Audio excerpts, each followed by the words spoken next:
The world's largest automotive industry is obviously China. It's selling nearly twice as many cars as are sold in the United States every single year. Its car market influences every other car market around the world. Now, these predictions basically are going to show you what will happen over the next 5 years between now and 2030.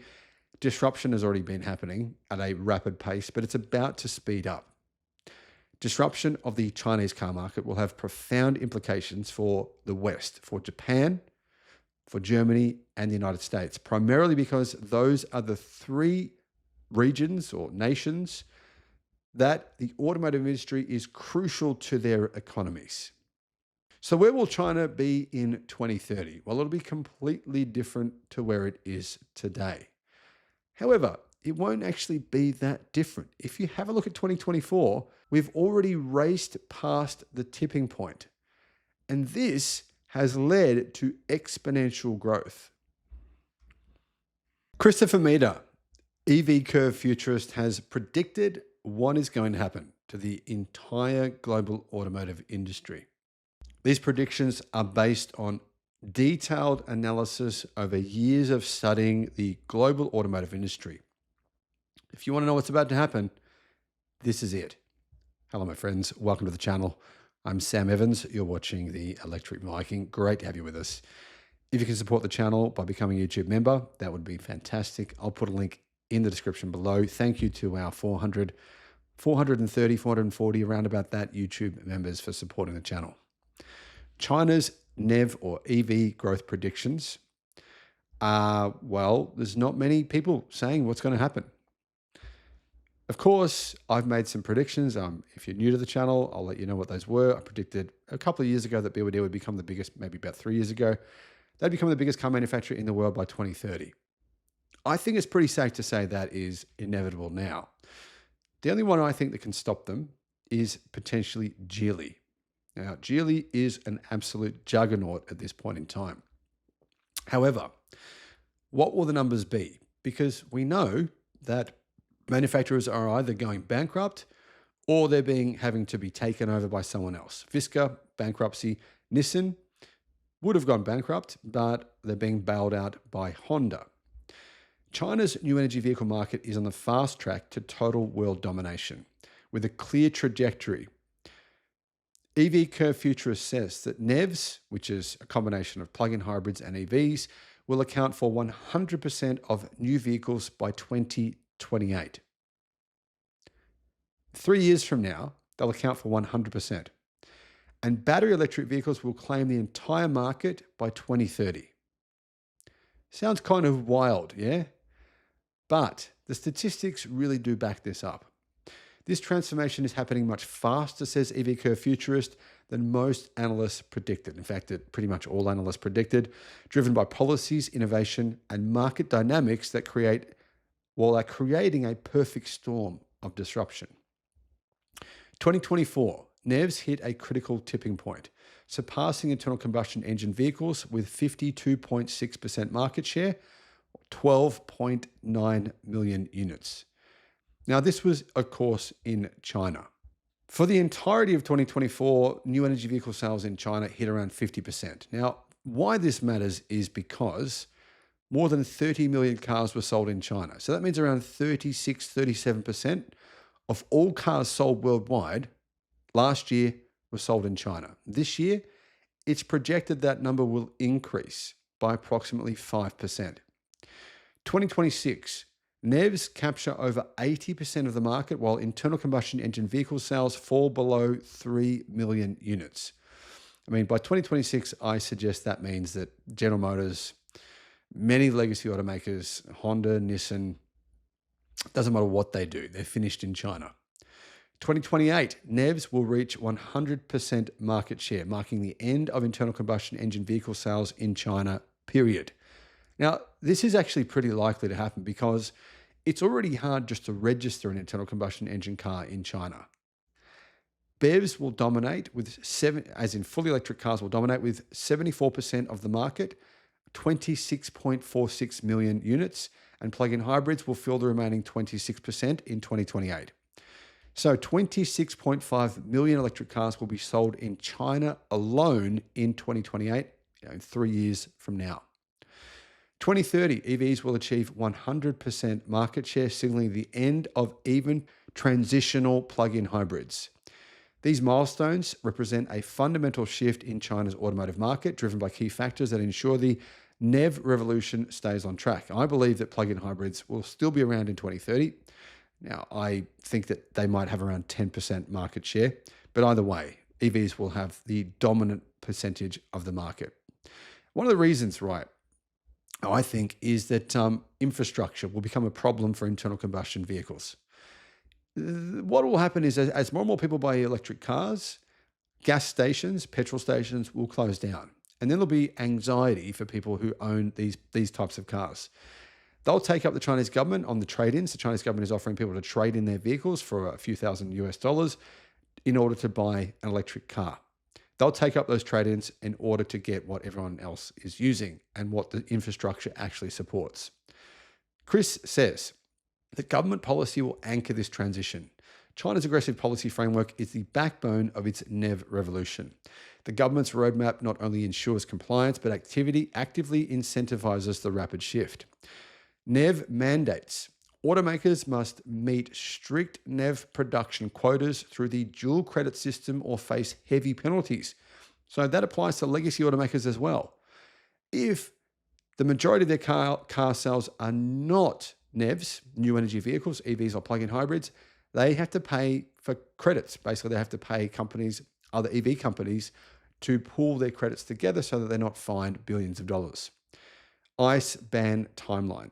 EV Curve Futurist says that sales of internal combustion engine vehicles will be phased out entirely by 2035. But by 2028, market forces will render internal combustion engine vehicles completely obsolete. And I actually agree. I think that's the most likely thing that will happen. Subsidy phase-outs with market maturity. Generous subsidies that kickstarted the NEV market are being gradually replaced by demand-driven growth and economies of scale. As more EVs are made than internal combustion cars, they become cheaper to manufacture. Number 2, cost parity and decline of internal combustion engine viability. NEVs are rapidly outcompeting internal combustion engine vehicles on cost, even without subsidies of any kind. Battery costs. LFP battery packs have fallen below $50 per kilowatt hour, with further reductions expected as production scales and technology like CATL sodium-ion batteries come online. Now, it's projected that CATL sodium batteries could fall to a price of $10 per kilowatt hour. In other words, a fraction, at 20% of the cost of batteries today. If that does happen, then, internal combustion has zero chance of staying alive anywhere. Resale value. The steep depreciation of internal combustion engine vehicles, driven by shrinking demand and future restrictions, deters purchase of those vehicles. 3, charging infrastructure for mass adoption. China leads the world in charging infrastructure by a mile, removing one of the biggest barriers to EV adoption. Urban and rural access. Over 5 million people and over 5 million public and private charging points will exist in China by 2024. So by the time we get to 2030, that number could be 10 million. With continued expansion into rural areas, it takes away any kind of anxiety over owning an electric car. Ultra fast charging. Brands like Xpeng and Zeekr are delivering charging solutions that rival internal combustion engine refueling times, supporting mass market adoption. We're seeing mass rollout of 600 kilowatt fast chargers across China. That enables you to charge your EV in 10 minutes. So if you want an EV that can do that, they're actually not expensive. It really is not a barrier to entry in any way. Consumer preference for EVs. The Chinese market is increasingly favoring EVs over plug-in hybrids, thanks to better performance, lower operating costs, and improved range. Now, yes, it's true that plug-in hybrid sales for BYD have skyrocketed, but overall, a lot more EVs are sold than plug-in hybrids. Technology appeal. Advanced autonomous driving features and connected ecosystems make EVs the preferred choice for tech-savvy buyers. And there's a lot of tech-savvy buyers in China who know a lot more details about the cars they're buying than Australians, Americans, or Europeans do. Brand innovation. BYD, Xpeng, Leapmotor, Neo, Zeekr, they're leading with high quality, affordable EVs, creating a global benchmark. Number 5, domestic automaker dominance. China's EV ecosystem benefits from vertically integrated domestic automakers, reducing costs and accelerating innovation. BYD, as the top new energy vehicle producer, has integrated its supply chain, and its innovations like the Blade battery have set industry standards. In fact, BYD has 2 new versions of the Blade battery. One enables 600 kilowatt fast charging. The other one has very, very high energy density for long range vehicles. Now, those batteries, I'm sure, will be rolled out over the next few years, which will be game changing for owners and for BYD. Now, the same battery technology innovations apply to companies like Geely, CATL, and many other new battery companies. Neo and Xpeng. These manufacturers are pushing boundaries with premium features, advanced driver assistance systems, and energy-efficient vehicles. So why 2028 and 2030 are key milestones? Well, here's what Curve Futurist says. The journey to 100% NEV adoption by 2028 and full EV dominance by 2030 follows the classic S-curve of technology disruption. Initially, adoption appeared gradual, but once the market passed the tipping point in 2024, the pace of change accelerated exponentially. 2024 to 2026. This period marks the collapse of internal combustion engine vehicles as NEVs take over the majority of the market. Now, considering we're already at, what were we in December, 52%, November I think was 55%, it's pretty clear that getting to that 100% figure, as Chris mentions, is just inevitable. The question isn't will it happen, it's simply a matter of when will it happen.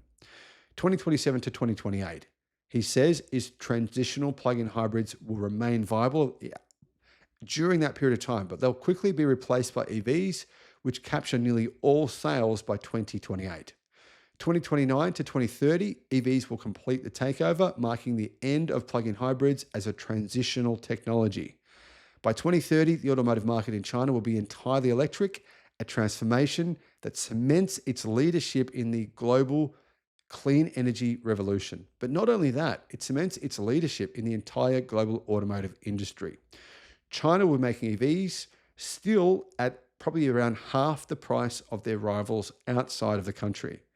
And those EVs will have longer range, much faster charging speed, and access to the world's best and fastest superchargers, which will be located on almost every single street corner. The numbers tell the story. China's NEV revolution is more than a national success story. It's a blueprint for how transformative policies, innovation, and market forces can reshape an entire industry.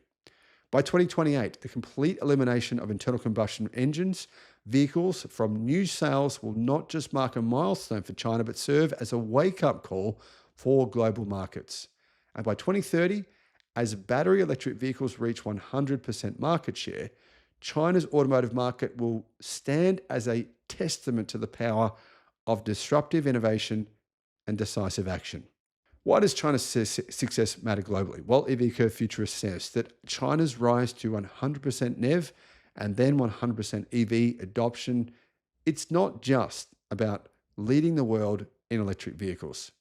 It's about leading the world in climate action, economic transformation, technological progress, and ultimately global disruption.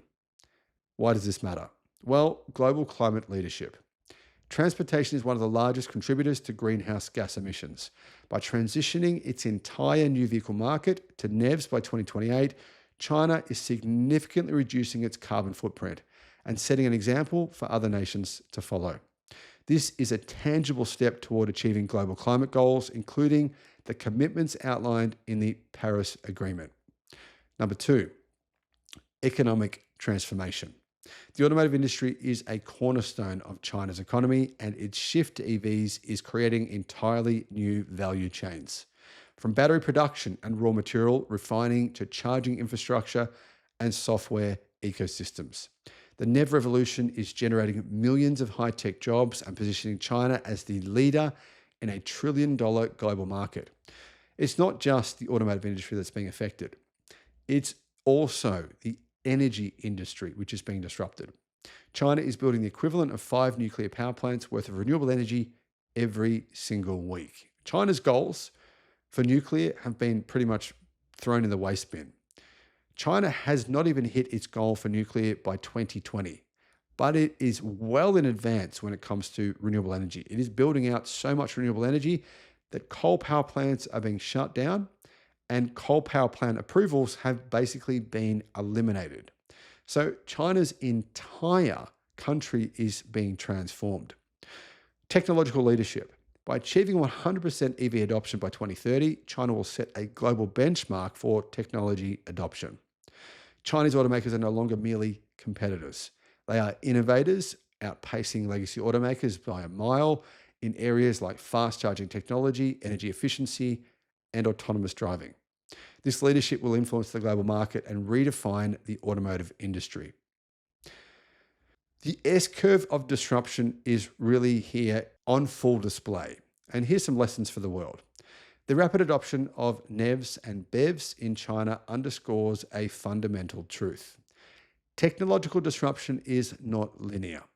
The S-curve of adoption, says EV Curve Futurist, shows that once a market reaches a tipping point, change accelerates exponentially. For China, that tipping point was in 2024, when NEVs captured more than half of the market. The following years will see the complete phase out of internal combustion engine vehicles, not because of regulation alone though, but because the market itself has decided that NEVs and eventually EVs are simply a better choice. Other nations and automakers must recognize that this transformation is inevitable. Fighting it is useless. They're just losing time and losing money. And eventually that will mean they will fail. Legacy automakers clinging to internal combustion engine vehicle production risk irrelevance, while those investing in NEVs and infrastructure, they'll thrive. They'll still be around. The lesson is clear. To succeed in the automotive industry's future, bold, forward-thinking action is required today. China has, like it or not, a huge role in shaping a sustainable future. China's NEV revolution goes beyond cars. It is part of a broader transition to a clean energy ecosystem powered by solar, wind, and battery storage. As EVs become the dominant form of transportation, they integrate seamlessly into this ecosystem using vehicle-to-grid technology to stabilize the grid and accelerate the decarbonization of energy. This won't just happen in China. It'll happen in many places. Europe is promoting the same thing, EVs to save their grids. This holistic approach ensures that China's leadership in EVs is not just about dominating an industry, but about driving a global shift towards sustainability. By 2030, China will not only be the world's largest auto market, but also by far the most advanced, demonstrating new technology and how that technology, policy, and innovation can work together to create a cleaner and a greener future. So what's going to happen? Well, here's what his predictions are. China's EV journey won't end in 2030. Beyond achieving 100% EV adoption, the focus will shift to refining battery technologies, making them charge much faster, making the range longer. We can't even barely imagine how good electric cars will be by 2035. Smarter vehicles will be able to drive us anywhere we want. They'll be safer. And what China will do is simply export this success story to the rest of the world at prices that the rest of the world just can't compete with. With companies like BYD, NIO, and Xpeng already expanding their global presence, China's EV ecosystem is set to influence transportation trends all around the world. As we look to the future, one thing is clear. The numbers tell a story, and this story is this: disruption, innovation, and transformation. China's EV revolution is not just a local phenomenon. It's a global blueprint for a sustainable electric future. What will happen? Well, ultimately what will happen is that all Western automakers who have invested well over $100 billion into China, in fact, it could be over $200 billion, will leave the country. There simply won't be any place for companies like General Motors or even Volkswagen. To be honest, Nissan, Honda, even Toyota, all of them will have really no choice. They won't be able to compete with these local Chinese players who are far more efficient and innovate at a much faster pace. This will mean legacy automakers will shrink significantly versus what they are today. It will affect the economies of Japan and Germany and the United States in profound ways.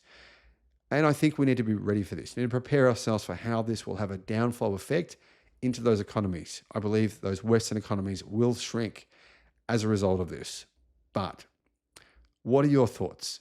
How does this resonate with you? Now, I personally believe that EV Curve Futurist predictions are very, very likely to play out almost identically to what he's saying. The only difference I have in terms of the way I feel is that by 2030, still around 10% of cars will be plug-in hybrids that are sold in China. But outside of that, I agree completely. And I believe that this won't just affect China. Whatever EV sales you're seeing in your country right now, whether that's Europe, even Germany, the UK, Australia, even the United States, Mexico, Brazil, whatever you're seeing, those EV sales will hit well over 50% by the end of this decade. Regardless of what the media tells you, that is almost a guarantee. Let me know how you feel about this in the comments below.